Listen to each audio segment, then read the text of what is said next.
안녕하세요. 안녕하세요.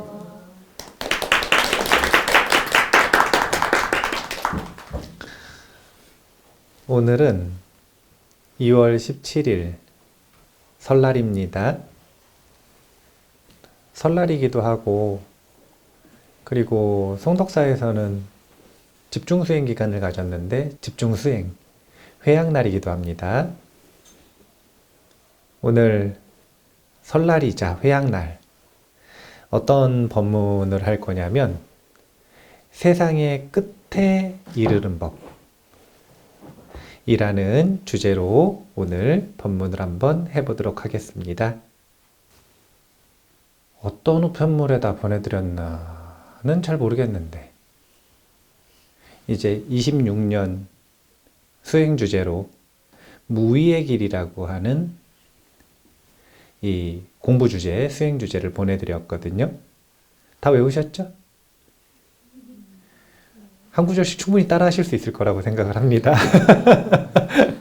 한번 제가 한 줄씩 읽을 테니까 따라 해보세요. 무의의 길. 무의의 길. 불안을 자각하면 무조건 멈추어라. 불안을 자각하면 무조건 멈추어라. 면전에 삿띠 두고 성성히 호흡하라. 면전에 삿띠 두고 성성히 호흡하라. 안심이 찾아오면 기꺼이 전념하라. 안심이 찾아오면 기꺼이 전념하라. 만법을 구경하며 무의를 기뻐하라. 만법을 구경하며 무의를 기뻐하라. 오늘 큰 틀에서 이 무의의 길에 대한 설명이 오늘 법문 큰 틀의 주제라고 하는 것 먼저 한번 생각해 볼 필요가 있는데요. 설날이라고 하면 대부분 새로 시작하는 날 아닙니까? 그러면 무엇을 새로 시작할 것인가 라고 하는 것에 대해서 우리는 곰곰이 생각을 해볼 필요가 있어요. 사람들이 얼마나 새로 시작하고 싶은지. 동지도 새로 시작하는 날이라 그래. 신정도 새로 시작하는 날이라 그래. 입춘도 새로 시작하는 날이라 그래. 그리고 이제 맨 마지막이 구정. 구정도 또 새로 시작하는 날이에요. 참 한국인 특이한데. 신년이 4번이라. 정월대보름 또 있어요? 네. 아이고 큰일 났네. 뭘 그렇게 시작하고 싶은지 모르겠으나 각자의 마음속에서 어쨌든 무엇인가 새로 시작하고 싶다라고 하는 욕구가 있는 거 아니겠습니까? 새로 시작하고 싶은 것은 두 가지 이유일 거예요. 하나는 본능적으로 지금 현재의 삶에 대한 불만족이 있을 수 있어요. 그리고 이 불만족이 어떻게 나타날 수도 있냐면 이렇게는 안 된다라는 문제의식으로 나타날 수도 있어요. 그러니까 우리가 무엇을 어떻게 새로 시작할 것인가 라고 하는 것을 이 연말 연초에 항상 고민하는 문화가 있다. 이제 기회가 얼마 안 남았기 때문에 각자 무엇을 시작해야 한다라고 하는 자기만의 답을 찾아내야 되는 시기가 도래했다. 이렇게 먼저 시작하겠습니다. 부처님께서 이제 머무시는 집을 이제 이 인도에서는 꾸띠라고 하는데, 근데 그 꾸띠 중에서도 부처님께서 머무시는 꾸띠를 간다꾸띠라 그래요. 이제 한문으로 번역하면 향실인데, 뭐 우리 잘 아는 용어로 하면 오분향의 향기가 가득한 곳이다, 그런 뜻이겠죠?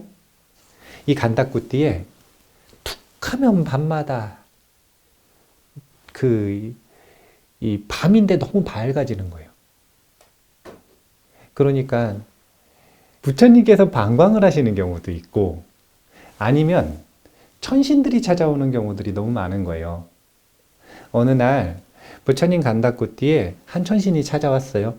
그래서 부처님 앞에서 절을 올린 뒤에 한곁에 서서 이렇게 여쭈었다라고 표현을 하는데, 세존이시여 태어나지도 않고 늙지도 않고 죽지도 않고 사라지지도 않고 다시 태어나지도 않는 곳, 그런 세상의 끝에 발로 걸어서 도달하여 알거나 보거나 할 수 있습니까?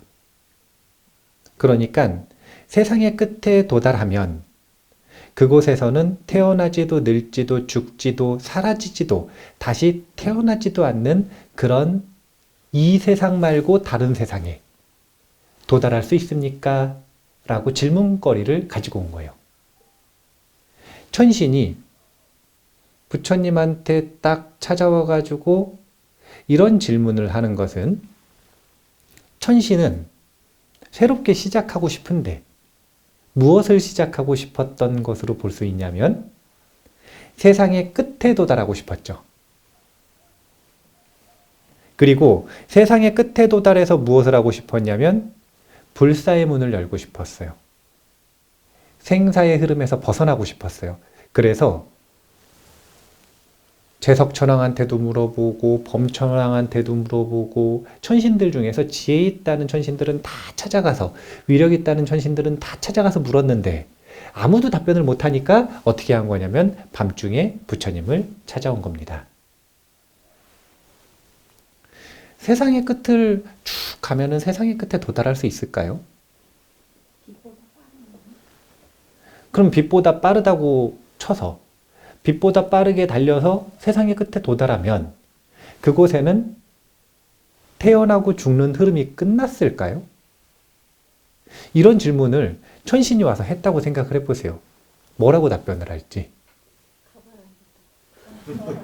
막막하죠. 막막하죠.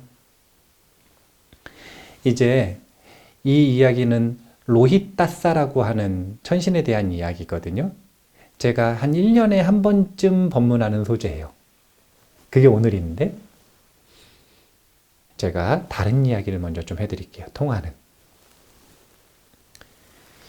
임재선사라고 아세요?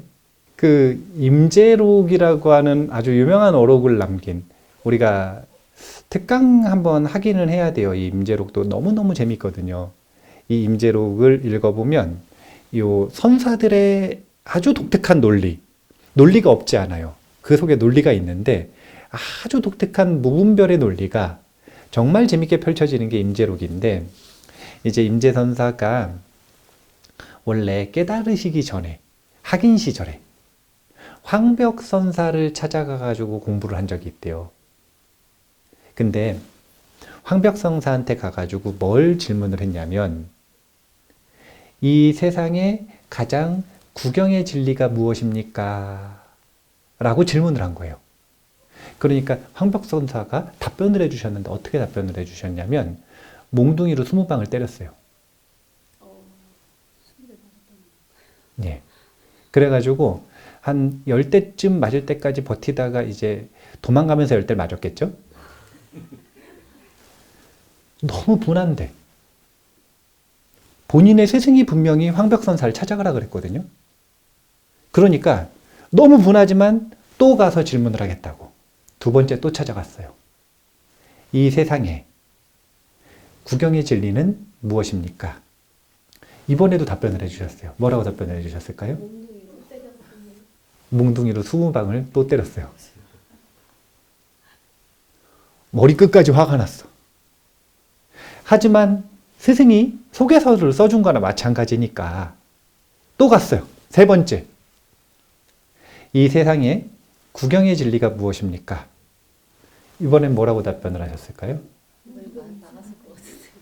마찬가지로 몽둥이로 20방을 또 맞았어요. 그래서 총 60방의 몽둥이를 맞고, 이제 내가 저 황벽은 다시는 상종을 안 한다.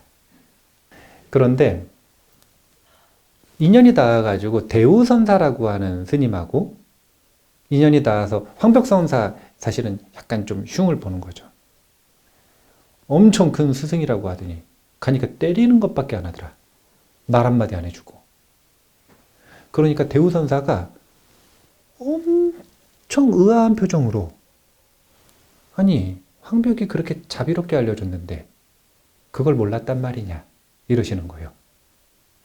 뭐가 자비로운 거예요? 여기에서 때릴 때 도망가는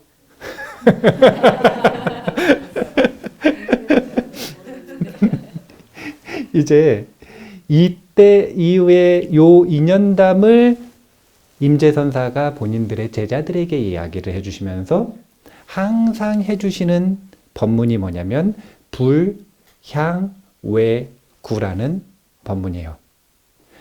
부처를 밖에서 찾지 말라.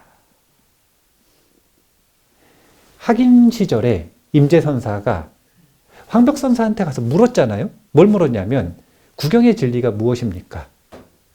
구경의 진리가 뭐냐면 부처인데 이 부처를 어디서 찾고 있어요? 밖에서 내놓으라고 하고 있잖아요. 그럼 밖에서 찾을 수 있어요? 없어요? 그러면은 밖에서 찾지 말라고 몽둥이질을 하신 거예요.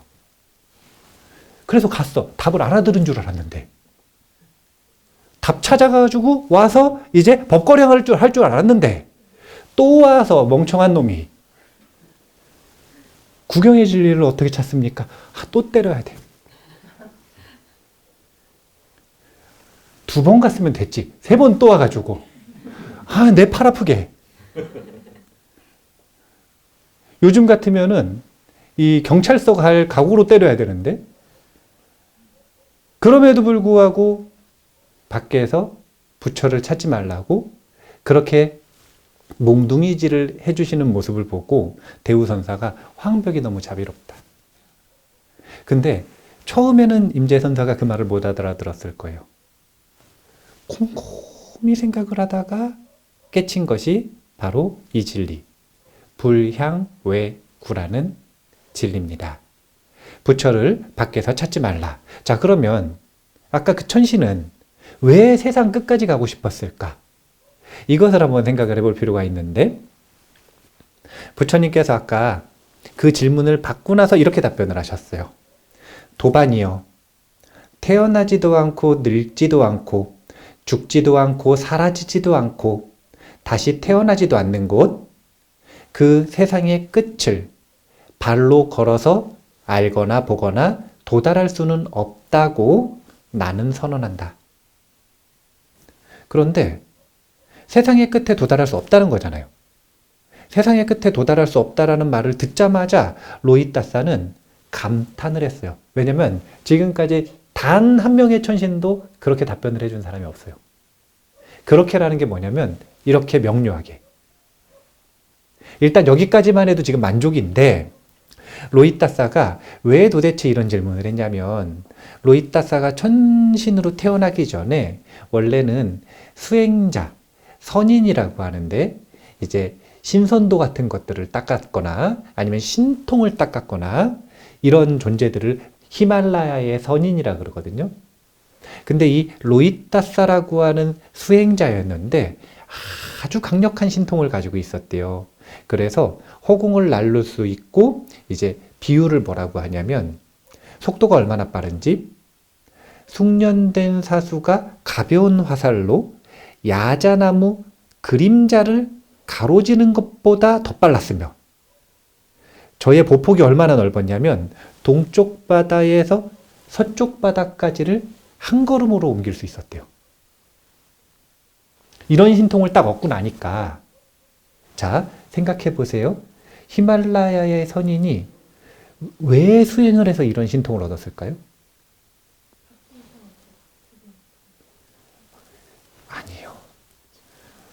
아니에요. 밖에서 구하는 마음 가지고는 이런 신통을 얻기 힘들어요. 뭘 하고 싶었냐면 이 히말라야의 선인은 해탈을 하고 싶었어요. 그래서 수행을 하다 보니까 이런 신통이 생긴 거라. 그럼 이제 신통이 생겼으니까 신통을 가지고 뭘 해보고 싶은 거냐면 이 세상 끝에 도달하면 이 세상에서 벗어날 수 있지 않을까. 왜냐면 이 세상 속에서 우리는 윤회한다고 생각하니까 그러면 이 세상 끝에 도달하면 우리가 생사에서 벗어날 수 있지 않을까. 이런 생각을 가지고 자기의 조건을 한번 따져보는 겁니다. 자기가 신통으로 보니까 자기에게 아직 100년의 수명이 남았더래요.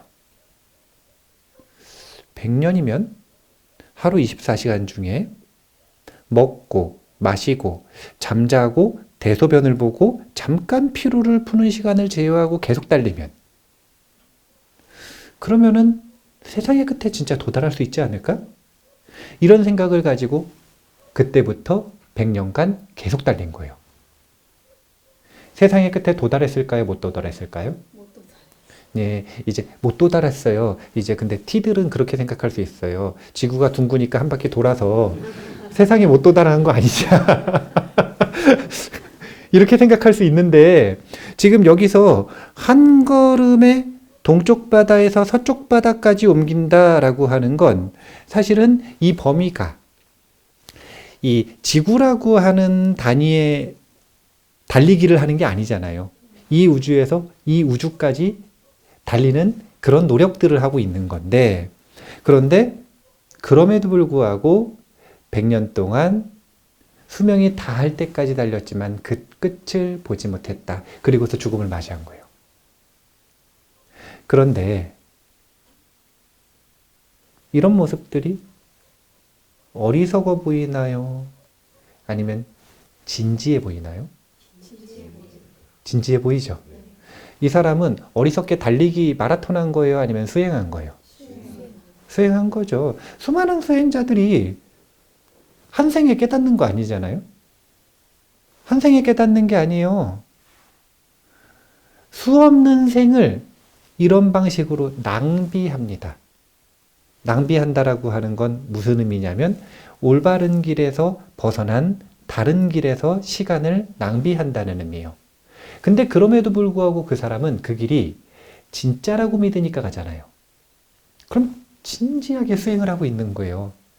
이렇게 선정수행과 신통을 가지고 있는 힘으로 진지하게 100년간 수행을 했더니 죽자마자 로히따사라고 하는 천신으로 태어난 거라. 그래서 태어나자마자 천신들은 어떻게 하냐면요, 태어나면 응애하고 태어나는 게 아니라, 천신들은 이 태에서 태어나는 이 태생이 아니기 때문에 자신의 천신으로 태어날 수 있는 선업, 이 업으로 태어나는 화신이에요. 그러니까 가장 적절한 모습으로 태어나요. 즉 대부분 그 사람이 가장 선호하는 나이대의 성인으로 태어나죠.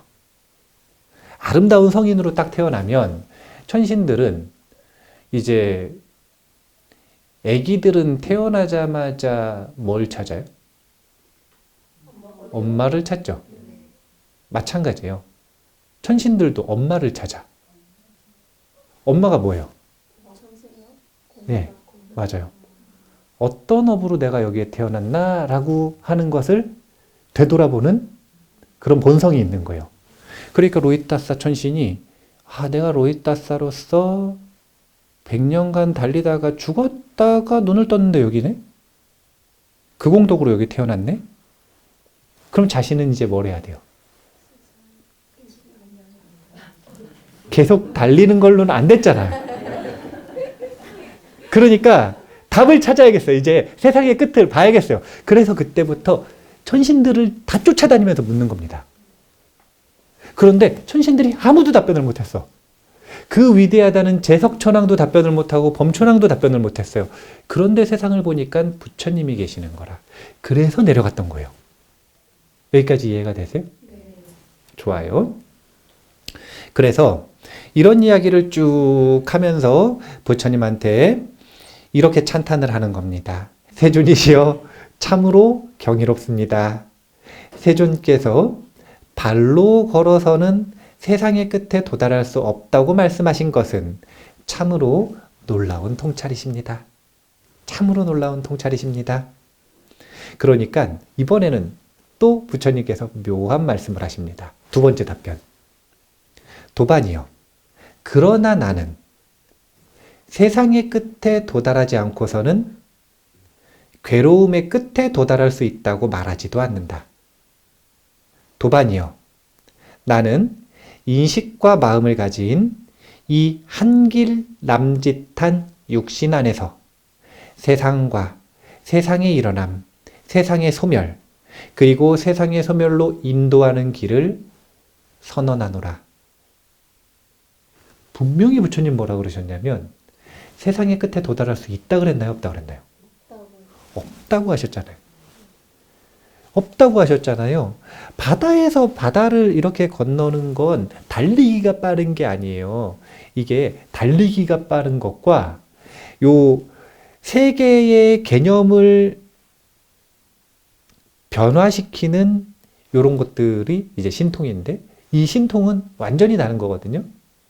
그런데 그런 세계를 접어서 한 걸음처럼 갈 수 있는 능력이 있음에도 불구하고 그런 능력을 가지고도 세상의 끝에 도달하지 못하는 건 너무나 당연한 일인데 그런데 문제는 당신이 진짜 원했던 것. 세상의 끝에 도달하고 싶었던 게 아니죠. 로히따사는 왜 세상의 끝에 달려갔다고요? 그게 뭐냐면 세상을 탈출하고 싶었던 거예요, 사실은. 세상에서 벗어나고 싶었던 거예요. 무슨 세상이냐면 생과 사의 세상.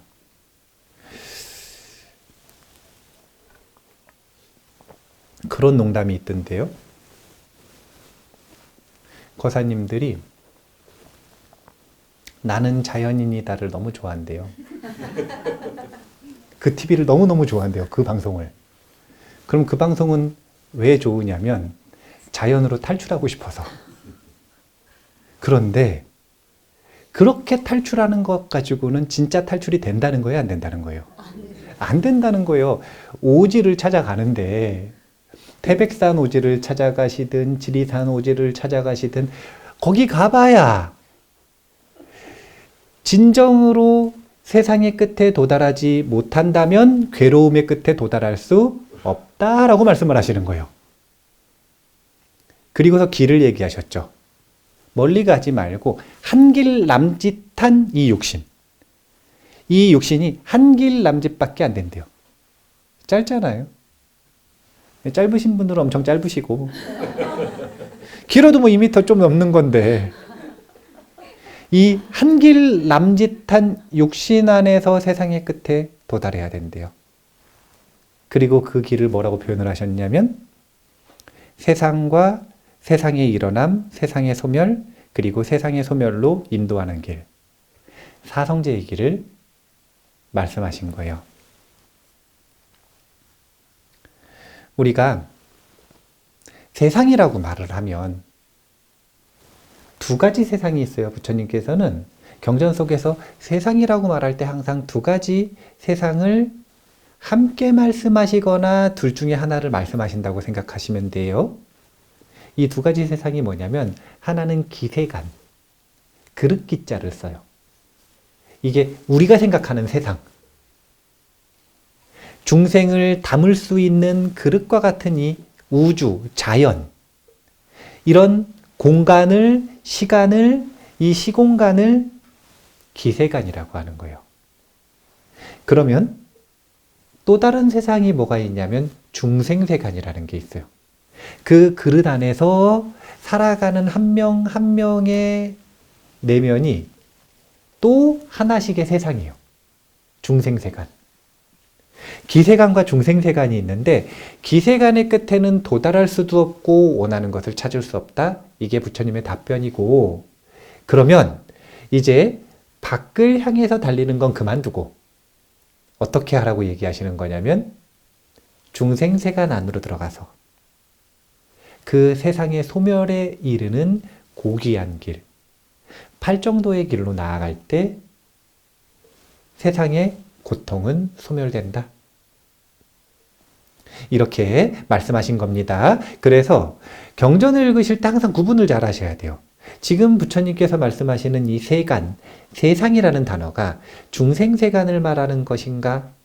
아니면 기세간을 말하는 것인가? 칼 융 선생님이 불교 참 좋아했다는데 이제 현대심리학에 불교의 내용들을 엄청 반영을 많이 하셨거든요. 칼 융 선생님이 본인이 연구를 하고 쭉 하면서 유명한 말씀들을 많이 남기셨는데 이렇게 말씀하셨대요. 밖을 보는 자는 꿈을 꾸고 안을 보는 자는 깨어난다. 집중수행 끝나고 얘기하셨나? 그러실 것 같아. 네, 밖을 보는 자는 사실은 꿈을 꾸고 꿈만 꾸고 안을 보는 자는 깨어난다. 밖으로 달리기를 아무리 해봐야, 달리기를 아무리 잘해봐야, 달리기를 아무리 오래 해봐야, 달리기를 아무리 열심히 해봐야 사실은 꿈만 더 열심히 꾸는 겁니다. 깨어난다라고 하는 것은 밖을 향한 시선을 걷어서 자신의 내면을 볼 때 비로소 중생은 깨어난다. 오늘 설날이자 또 이 집중수행 마무리가 있는 날이거든요. 그래서 로히따사의 이야기를 가지고 왔는데 로히따사 이야기 끝에 부처님께서 정리하시는 개송이 있습니다. 한 줄씩 제가 읽어볼게요. 따라 읽어보세요. 언제 어디서든 걸어서는 언제 어디서든 걸어서는 세상의 끝에 도달할 수 없네. 세상의 끝에 도달할 수 없네. 그러나 그러나 세상의 끝에 닿지 않고서는 세상의 끝에 닿지 않고서는 괴로움에서 벗어날 길 또한 없네. 괴로움에서 벗어날 길 또한 없네. 그러므로 세상을 잘 아는 성자, 그러므로 세상을 잘 아는 성자, 세상의 끝에 도달한 자, 세상의 끝에 도달한 자, 범행을 마친 자는 범행을 마친 자는 세상의 끝을 알아 고요해지나니 세상의 끝을 알아 고요해지나니 이 세상도 저 세상도 이 세상도 저 세상도 갈구하지 않네. 갈구하지 않네. 고통의 끝은 밖을 향한 노력을 통해서 얻어지는 것이 아니라 오직 내면을 향해서, 마음을 향해서 시선을 돌려 팔정도의 길을 끝까지 걸어갈 때 모든 고통과 번뇌가 소멸한, 즉 세상이 끝난 니빠나에 도달할 수 있다. 고통의 소멸은 밖에서 찾는 것이 아니라 향외구가 아니라 불향외구다.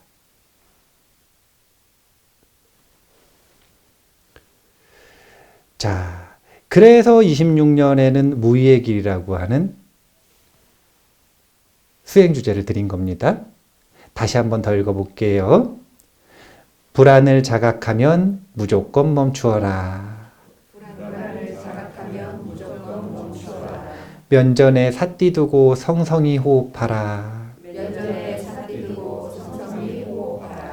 안심이 찾아오면 기꺼이 전념하라. 안심이 찾아오면 기꺼이 전념하라. 만법을 구경하며 무의를 기뻐하라. 만법을 구경하며 무의를 기뻐하라. 우리가 대부분의 시간을 얼빠져서 삽니다. 자기가 뭐 하고 있는지 한번 봐보세요. 그냥 계속 얼빠져 있어요. 그래서 1번은 자기가 얼빠져 있고 불안하다라는 것을 자각하면 일단 무조건 멈추는 거. 자각이 1번이에요. 그리고 멈췄으면 자신의 오해와 감정 때문에 어그러진 마음이 있는데 그 마음이 소화될 때까지 뭘 해야 되냐면 나무 토막처럼 가만히 호흡하고 있어야 돼요. 절대로 화가 났을 때는 행동도 하지 말고 말도 하지 말고 생각도 하지 말면 참 좋지만 그거는 안 되니까 생각은 좀 하시는데 말과 행동은 절대 하면 안 돼요. 절대. 백해가 무익하다. 성성이 호흡하면서 안심을 회복하는 거예요. 그러면 이 자각하고 안심을 회복한 그 마음을 가지고 두 가지 선택이 주어지는 겁니다. 자신이 유의의 수행을 하는 사람은 이제부터 뭐 해야 되냐면 전념해야 돼요. 안심한 힘으로 자신에게 주어진 일을 전념하는 거예요.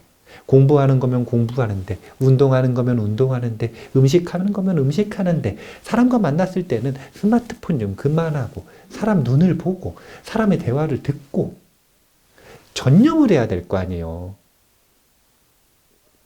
자기가 유의의 삶을 살아갈 때는 자각하고 회복한 힘으로 전념한다.